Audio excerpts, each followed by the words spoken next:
Eric, you ready? Great. Thanks, everybody, for joining us here today on the traditional territory of the Lekwungen-speaking people, the Songhees and Esquimalt First Nation. And I want to lift my hands to Chief Russ Chips from the Sianu Nation, who's also here today. Russ, you don't need to identify yourself, but he's right behind you.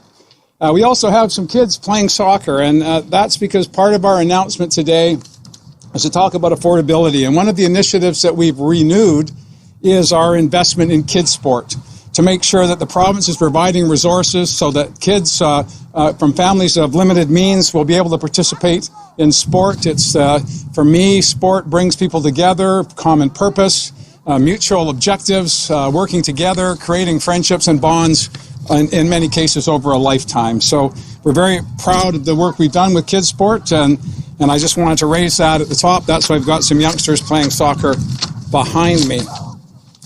At the start, I want to say that we've been experiencing unprecedented inflation, not just here in British Columbia, but indeed internationally. Families are seeing it at the grocery store. We certainly see it at the pumps, where we've seen a 35-cent drop in gas prices, and still they remain unacceptably high for most British Columbians. But despite that, we've tried to do our best to bring forward initiatives to assist families where we can, to make sure that we're doing everything we can to reduce costs. Our government started on that footing by eliminating medical services premiums as one of our first acts as government, as well as freezing ferry fares for a time, addressing challenges at ICBC, removing tolls on bridges in the Lower Mainland, and the list goes on of initiatives that we brought forward to try and reduce costs for British Columbians. But despite our best efforts and the pandemic coming upon us and Putin's invasion of Ukraine has put us all collectively in a difficult spot. So that's why last week we announced $60 million to go to the K-12 system, directly to school boards, so that they can determine what kids need the supports, whether it be for equipment, whether it be for school supplies, or making sure that meal programs can continue in districts across the province. And it's that type of targeted investment that Minister Robinson and I have been focused on with our government over the past number of months. By allowing the districts to make these choices, we're putting the money in the hands of those who can make the best decisions on our behalf. Today, we're going to be announcing 2 enhanced tax measures as well as relief for renters. The tax measures include a one-time enhancement of the climate action tax credit for low and moderate income families. That means that when the climate action tax credits come out in early October, they will be 4 times as large as they would have been were it not for this investment. $500 million going into the climate action tax credit to be distributed to families that need it the most. We're also taking the opportunity today to rename the Child Opportunity Benefit Fund. And the reason we're doing that is that when we brought it in 2019 and then implemented it in 2020, people didn't know what it was. And I don't know what it was. When I heard Child Opportunity Benefit, what I heard is that money for post-secondary education, for training down the road. Instead, I looked back to my youth, and when I was raising my kids, there was a family bonus, a baby bonus, there was a family allowance. So we've renamed the Child Opportunity Benefit to the BC Family Benefit, something that people can understand, that goes directly into the pockets of families. There was a program in place before 2017 for kids up to the age of 6. The BC Family Benefit Program will cover kids up to the age of 18. And as any parent will tell you, children cost more over time, not less. We believe this is a measure that doesn't only help us during an inflationary period, but helps us in the long term.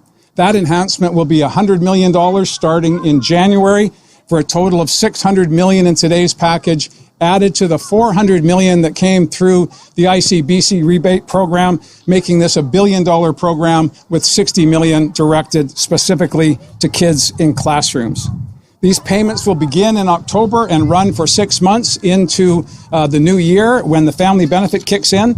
For example, an average family of 4 will see $760 more next year than they would have this year. A single parent with 1 child will see up to $500 in their pocket that wouldn't have been there otherwise. I want to touch upon another program that we initiated that doesn't get a lot of attention, and that was eliminating the fare for kids under 12. That has meant 3 million dedicated rides by children under 12. That's a significant saving for families, allowing people to get acclimatized and adjusted to using public transit early in life that will carry on into adulthood, protecting the environment and, of course, reducing costs to people.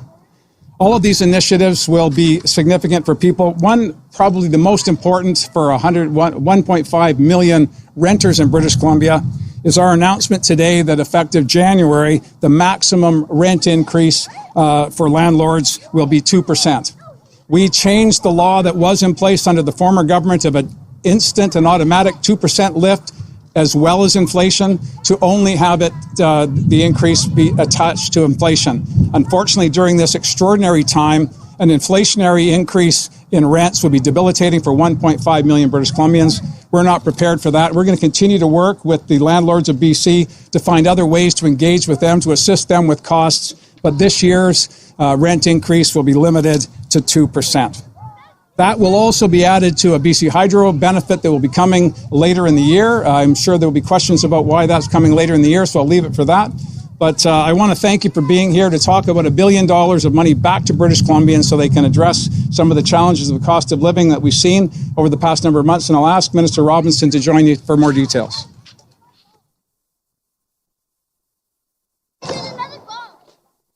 Thank you, Premier. The Premier has made a significant announcement, and these measures are really going to go a long way to help a lot of people.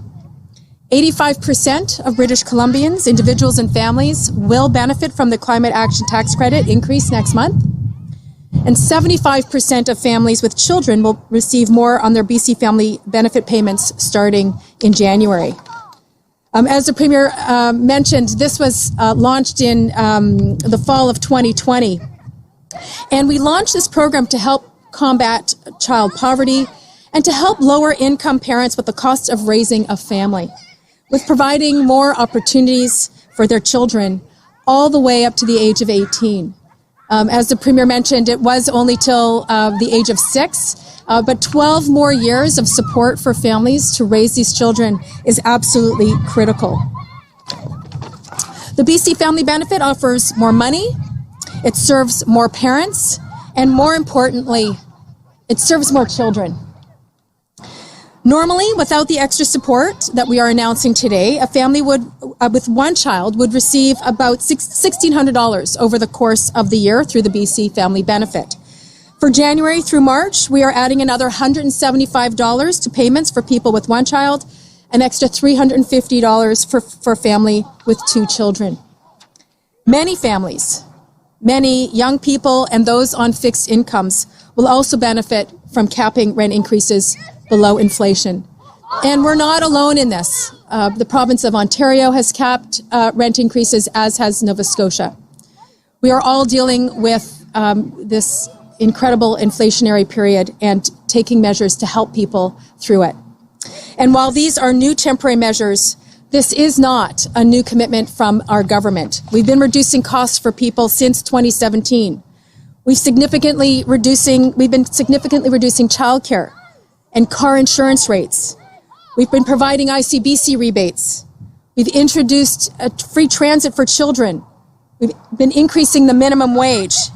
And of course, last week, increasing funding for school meals and supplies. These additional temporary measures build on our commitment as a government to help people and the work that we've been doing all along. The Climate Action Tax Credit, the BC Family Benefit, and the temporary cap on rent increases are the next steps we are taking to reduce costs and putting money in people's pockets, because we know that that's what people need right now. I'm pleased for British Columbians that we have the economic strength to help the people who need it most. Thank you, and we look forward to answering any questions. More than that. Thanks, Minister. Premier, we'll invite you back up to the podium to take questions from the media. If you have a question, please step over to the mic. As a reminder to media on the phone line, please press *1 to enter the queue. You're limited to 1 question and 1 follow-up. First question, Richard Zussman, Global News. Premier, there are some jurisdictions that are giving a lot more than that. We're seeing some places have direct rebate checks where every British Columbian would get money. You've decided not to do that. Why? And on the issue of cost of living, can you also speak to the deal that has been reached with the BCGEU, where members there are already saying that that deal may not hit goals of cost of living based on what we're seeing with inflation? Well, we've decided that we want to focus and target the help that we're giving to British Columbians, because not all British Columbians are in a position that they're struggling, whether it be with groceries, whether it be with rent, whether it be with meeting their other daily costs. And so by targeting these resources, we're helping the people that need it the most. That's been our choice. Other jurisdictions have made similar choices. Others have made different choices. But ultimately, we believe that this is a fair package that will meet the needs of people in the short term, and we're going to continue to work on these issues. It's not something that you just stop because inflation starts to go down. The cost of living is a fundamental issue for families wherever they may live, here on the island, in the Lower Mainland, in northern and interior British Columbia. Wherever you are, costs are going up. And so we believe this is a good start. We started with addressing gas prices back in May and June, and we're continuing to do that. And as I said, there'll be more happening on the hydro front. We've kept costs down to the best of our ability on those things that we can control, and we're hoping that that people will find the way forward. The federal government's taking its initiative very seriously. I understand the cabinet's here in Vancouver meeting to discuss these issues. I'll see the Prime Minister at the end of the week, and I look forward to a report from him that will give me comfort that they're focusing on British Columbians as well. Richard, follow-up? Also hoping to hear on you on the BCGU deal, but I also need to ask about Kevin Falcon was in Vancouver today cutting a red ribbon for what would have been the opening of the brand new Massey Bridge today. As you well know, a replacement will not be coming for a number of years still because of the decision your government made to cancel the bridge. What do you say to commuters in that region who continue to wait in deadlock every morning and afternoon?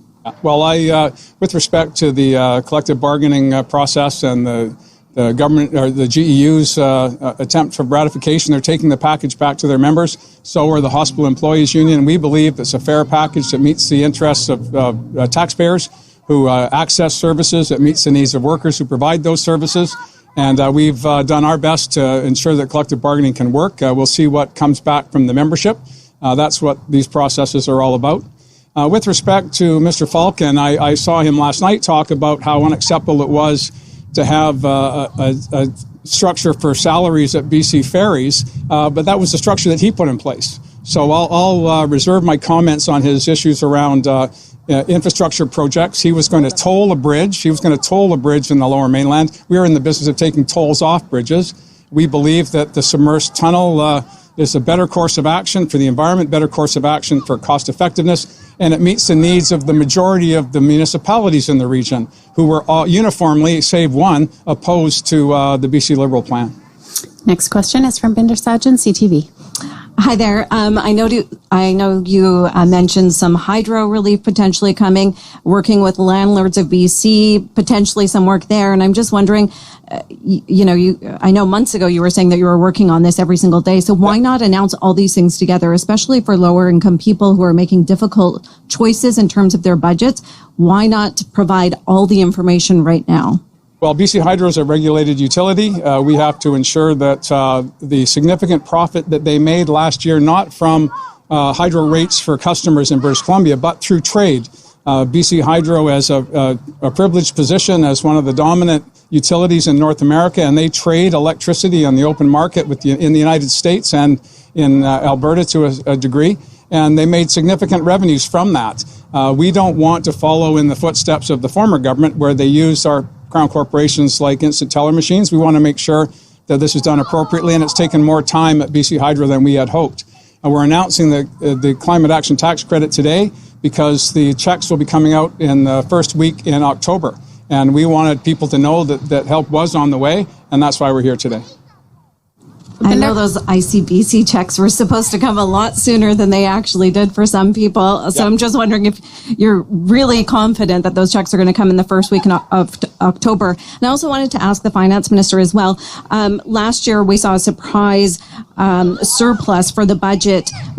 Are there any measures that you're taking or doing something that you're doing differently to make sure that if there is some sort of a surplus this year and not a deficit, that money could be redirected possibly to programs like this to help people with inflation. Yeah, thanks for that, Binder. And that's exactly what we're doing here today is, addressing needs today that British Columbians have and making sure that we're targeting it to those who need it most. And we're going to continue to monitor how our economy continues to manage through this inflationary period.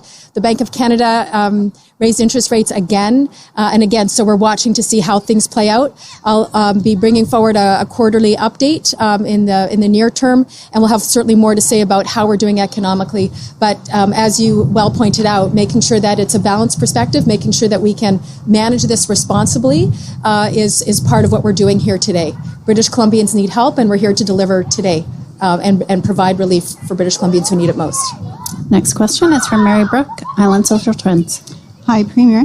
You mentioned the $60 million that was announced last week to go to schools, to school districts, and you're framing it today as going to classrooms. But the money, as you know, is up to the school districts to decide how they want to use it. And as was mentioned last week by Minister Whiteside, the distribution of the money will be through programs either existing or new.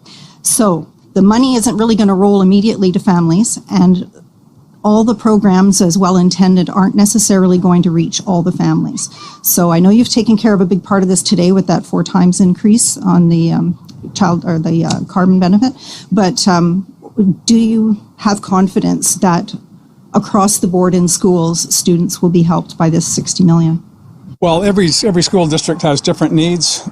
Souk's needs are different from those in the Fraser Canyon, different from those needs in the Peace River area. So we felt the best way to ensure that kids going to school across British Columbia were getting access to these dollars, their families were getting access to these dollars, was to do it through the school boards. And I would argue that there are many programs currently in place in districts across BC that will be kicking in immediately, and there will be others that will take more time. And that's why this $60 million is not expected to be drawn down completely in the first month or two of the school year, but in fact throughout the school year. And again, the best people to make those choices are the people on the ground in communities across the province. Mary, do you have a follow-up?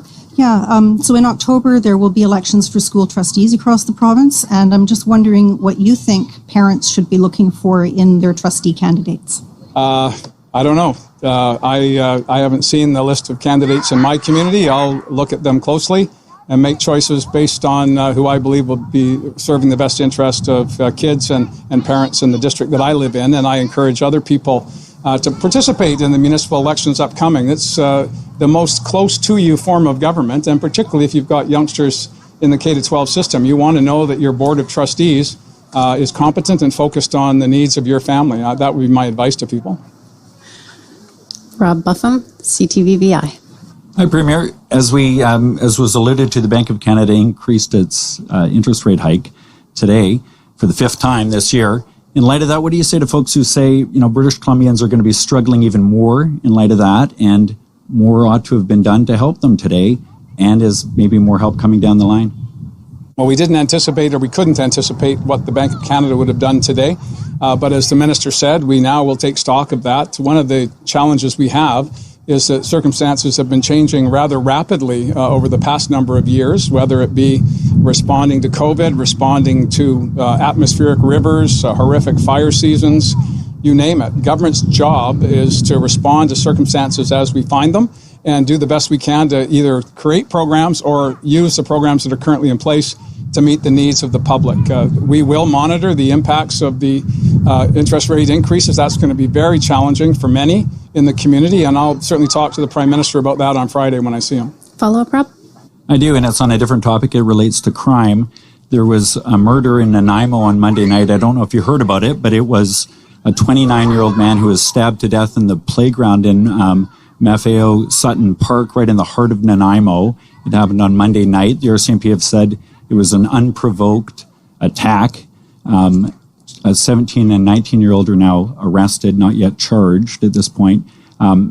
Leonard Krogh, Nanaimo's mayor, said he understands the murder victim was somebody who was disabled. I guess I'm just wondering if I can get you to weigh in on those facts and that murder. Well, certainly my heart goes out to the victim in a horrific act of random violence. It may not be random. We'll have to see what the investigation unfolds. as the investigation unfolds, what the circumstances were. But I have to say, I think all British Columbians, and in fact Canadians, are observing an increase in violence in our communities, whether it be the mass shootings in Nova Scotia just 18 months ago, the attacks in Saskatchewan that are very front and center in our minds today, and also the events you've just articulated in Nanaimo. There has been an increase in violence against each other, and quite frankly, we all have a responsibility, not just governments, not just public safety officials, but all of us to work together to figure out how we address these issues. When it comes to mental health and addictions, we started a trend across the country by establishing a minister and a ministry. That now is common practice in every jurisdiction in the country. So making changes in how we deliver services, how we are there for people when they need us, is critical. We did a review of the Police Act with the view to making sure that communities have law enforcement officers that have the tools they need to not just deal with crime, but to deal with mental health challenges, because that's oftentimes what they're called out to address. And that's not part of their training. We need to make that part of training. We need to make sure that law enforcement has a balance of people with expertise in this area, as well as those who've gone through training to do the frontline work that they are there to provide for us, and we're so grateful for. Rob Shaw, Check News. Hi, Premier. It looks like to take full advantage of this, you need to have a household income of under $117,000, which is the child benefit threshold. There's a lot of people who have income slightly more than that who would consider themselves struggling right now. So I'm wondering how you came to that amount. Do you think it's sufficient when there are people who will be making more, who are at risk due to interest rates or affordability of losing their housing or being unable to pay their bills? Yeah, we didn't, thank you for the question, Rob. We didn't set out to find all of the solutions to the challenges of today. We set out to take the pieces that we could, $1 billion worth, and direct it towards those who need it the most. Are people going to miss that threshold? Is it going to be sufficient for all families? Certainly not. But it is a significant step. $1 billion is a ton of money, and we need to make sure that it has a maximum impact. I'm going to ask Selena to answer more detailed questions about the thresholds, but we set out to do the best we could today. Some have disagreed with that, but I think there are going to be a whole bunch of people that are going to be grateful for the help and hopeful that we see a downturn in inflationary pressures and a return to what was a more normal environment for interest rates, which were virtually zero for a long time. And again, that's federal responsibility, and I'm sure the Prime Minister will be able to give me a good explanation as to why they're not intervening in any meaningful way to address that. Follow-up, Rob? Oh, Minister? I think the Premier asked me to be a little bit more detailed on the threshold, and part of the decision was about looking at existing programs, Rob, making sure that we could move these resources to families as quickly as we could. So that's part of it. These are existing programs, but also the free transit is for all children regardless of income. Program for schools, for example, the Student and Family Affordability Fund that we set out is for any family that's struggling. There's no threshold for that. Any family that needs help with supplies, with school supplies, with meal programs, again, that's available. And we'll be talking more about the hydro opportunity in the coming months before the end of the year. So we recognize that not all programs are going to benefit everyone equally, but again, we wanted to target those who are most impacted. And the last thing I'll just say is the rent threshold. So for those families that are renting, it's just a 2% right across the board. Again, that's not related at all to income. Go ahead, Rob. Would be interested in both of you on this as well. And Premier, you just touched on it. The Bank of Canada hiking interest rates again today to a very aggressive territory. Is it too much based on what you're hearing from people? Do you think the Bank of Canada has gone too far on its interest rates and we're squeezing people between the problem of inflation and the solution of interest rates? Yeah, well, it's always a delicate balance to try and find that space where public policy is intersecting with public need. And as I say, this is federal responsibility. I'm not trying to avoid answering the question. Instead, I'm going to say that I will talk to the Prime Minister this week and I'll get a better answer directly from him. I'm hopeful, and all of you have access to the federal cabinet ministers that are in Vancouver. I'm hopeful you'll put those questions to them as well. But at the end of the day, we are experiencing something we haven't seen since the 1980s. And that's going to require us to roll up our sleeves and figure out Were there solutions in the 1980s that we want to revisit? Were there solutions that were disregarded in the 1980s that may be relevant to today? Those are always challenges for governments, regardless of where you are in the country. On the rent side, we landed at 2%. Nova Scotia landed at 2%. Ontario is at 2.5%, and other provinces will go in other directions.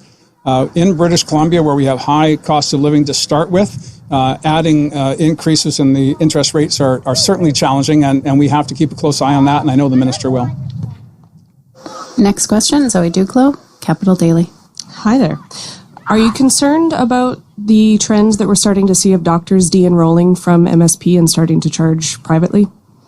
I'm not concerned. Well, of course, I'm concerned about the challenges we're facing on delivery of public health services in Canada, not just in British Columbia.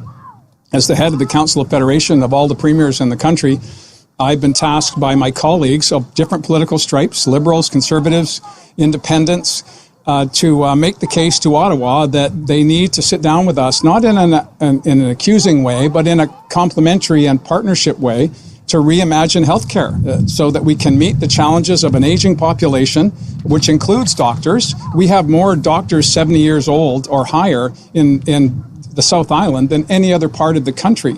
That's a problem.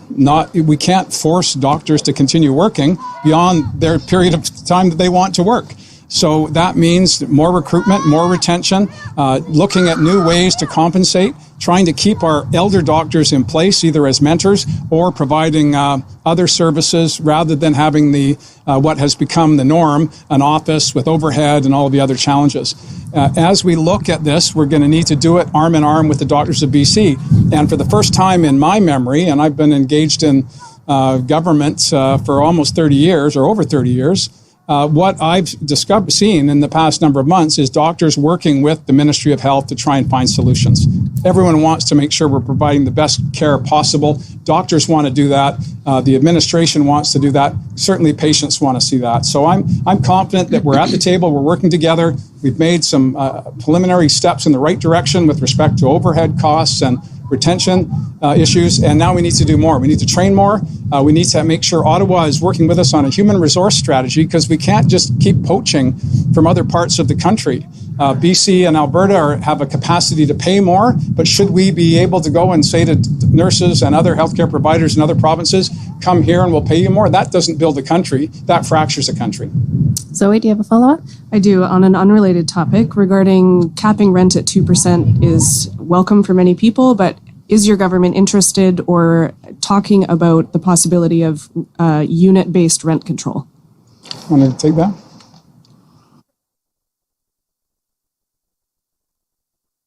Yeah, right now we're really focused on today. As the former Minister of Housing, we did a task force, a rental housing task force.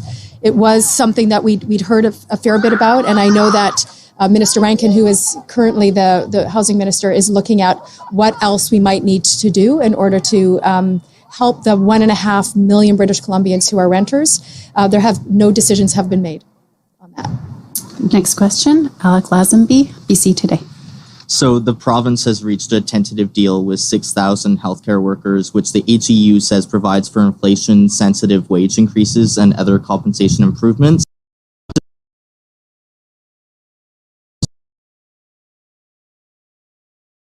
In the next provincial budget. Wow, it's a lot of questions in there, and thank you and welcome to the scrum.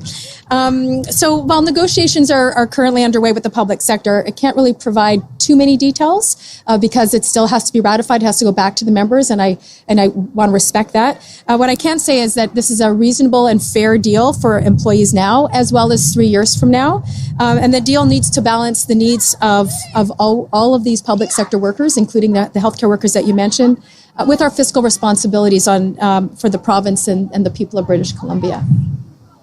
Alec, do you have a follow-up? No, I'm good. Thank you very much. Thank you. And our last question on site is from Justin Szymanski, Langille, Black Press. Thank you, Premier. People with disabilities in BC have been struggling to afford the daily necessities and have been even before the current economic situation became what it is. Is the government planning to expand financial support for people living with disabilities in British Columbia? Thank you very much for the question. And one of the first things we did upon being sworn in 2017 was increase income assistance and disability pensions. And we did that again the next year. And last year's budget was the largest increase in BC history. And we still have a long way to go. The challenges of living with a disability in British Columbia increase as time goes by. We need to make sure that we're providing the resources that those families, those individuals need to make ends meet at the end of the day and provide other opportunities as well. And that's what we've been focusing on, trying to ensure that the earnings exemption, for example, for those who are on income assistance or disability pensions can earn a bit more to supplement the pensions that they're already entitled to as part of our budget process. I know Minister Robinson will look at these issues very closely through the fall and preparing the budget for 2023. You have a follow-up? Yes. On the same note there, some disabled British Columbians have chosen medically assisted death due to the lack of support they feel they've received to continue living. What do you think that says about the government's approach, and does that change anything about what the approach will be moving forward? I'm not familiar with anything other than anecdotal evidence of what you're just asking me, so I don't want to speculate on that. Individuals are just that. They make choices to meet their needs. I'm not aware of the circumstances that you're just describing to me, so I'll leave that, if that's okay with you. We have one more question on the phone line. Vaughn Palmer, Vancouver Sun. Oh, good afternoon, Premier. Hey, Vaughn. Sorry, I'm not out there in Langford with you. I hear it's a beautiful place. It is. You should venture out of Fairfield every now and again. It's lovely out here. Even out of my basement, you should say. But the cap on rent. So you've capped rent at well below the rate of inflation. Doesn't that discourage investment in the rental housing and development of rental housing? It does have consequences, absolutely, Vaughn, and that's why we're continuing to work with the landlords of BC to try and find ways that we can meet their needs in the long term. But we have a short-term crisis, quite frankly, and 1.5 million British Columbians that rent will benefit from this, and it still is an increase, as I said, about this comparable to that's taking place in Nova Scotia, and slightly below what's happening in Ontario. But I absolutely agree that we need to ensure that the very vital housing stock that's provided not by massive landlords, but small landlords who are renting out part of their basement or a second property in a community that they don't even live in, just to try and make ends meet. We need to be conscious of that, and we are. We're monitoring that, and we'll keep talking and seeing where we need to go in the months ahead. Vaughn, do you have a follow-up? Yes, please. Premier, is the government still working on legislation that would allow the province to override local government in order to expedite approval of needed types of housing?